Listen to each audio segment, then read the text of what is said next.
সিংহায় ফুঁক দাও।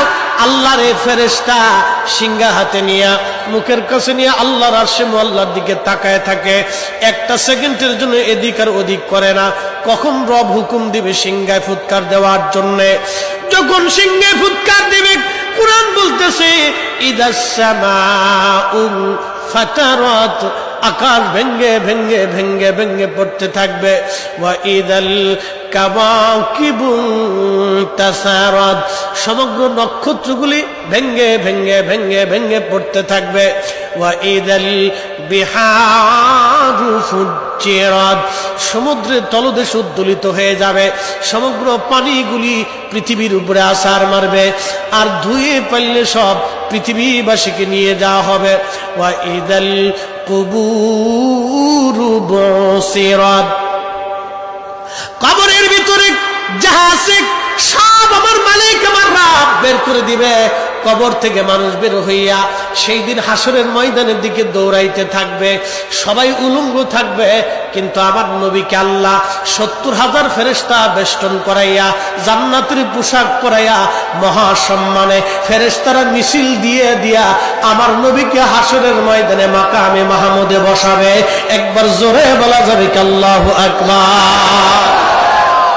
বাজান মুসলমান, খুব মনোযোগ দেন। হযরত ইউনূস আলাইহিস সালামের কথা বলছিলাম, মাছের পেটের ভিতরে ইউনূস। চিন্তা করলেন মরে গেলাম না বেঁচে আছি, লাড়াচাড়া দিয়ে দেখলেন না বেঁচে আছি, দাঁড়ায় গেলেন খোদার পয়গম্বর, দাঁড়ায় দিয়ে সেজদার মধ্যে পড়ে গেলেন। মাছের পেটের মধ্যে সেজদার মধ্যে পড়ে বলতেছে লা ইলাহা ইল্লা আনতা সুবহানাকা।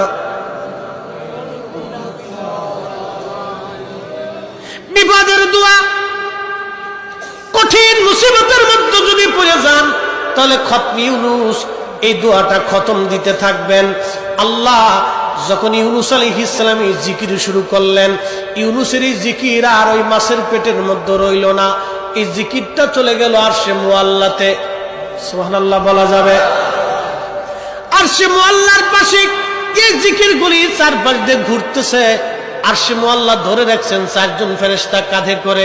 এই ৪ জন ফেরেশতা আল্লাহকে ডাক দেবে, বলে রব, আপনার বান্দা ইউনূস তিনি জীবনে ভালো অবস্থায় থাকার সময় আপনার জিকির করেছে, আজকে সে মাছের পেটের ভিতরে পড়ে গভীর সমুদ্রের মধ্যে আপনার জিকির করতেছে। আল্লাহ, ইউনূসের জিকিরের আওয়াজ আরশে মুআল্লার চারপাশ দিয়ে ঘুরতেছে। আল্লাহ, আপনি আপনার ইউনূসকে মাফ করে দেন।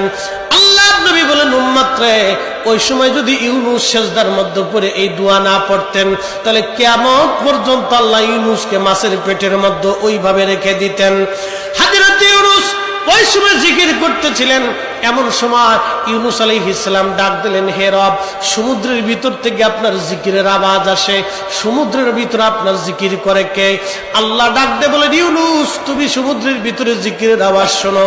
সমুদ্রের পানি আমার জিকির করে, সমুদ্রের কঙ্কর আমি আল্লাহ জিকির করে, সমুদ্রের পাথর আমি আল্লাহর জিকির করে, সমুদ্রের বালুকণা আমি আল্লাহর জিকির করে, সমুদ্রের মাছ আমি আল্লাহর জিকির করে, সমুদ্রের শ্যাওলা আমি আল্লাহর জিকির করে, সমুদ্রের নিচে গাছ আমি আল্লাহর জিকির করে, সমুদ্রের নিচের পাহাড় আমি আল্লাহর জিকির করে।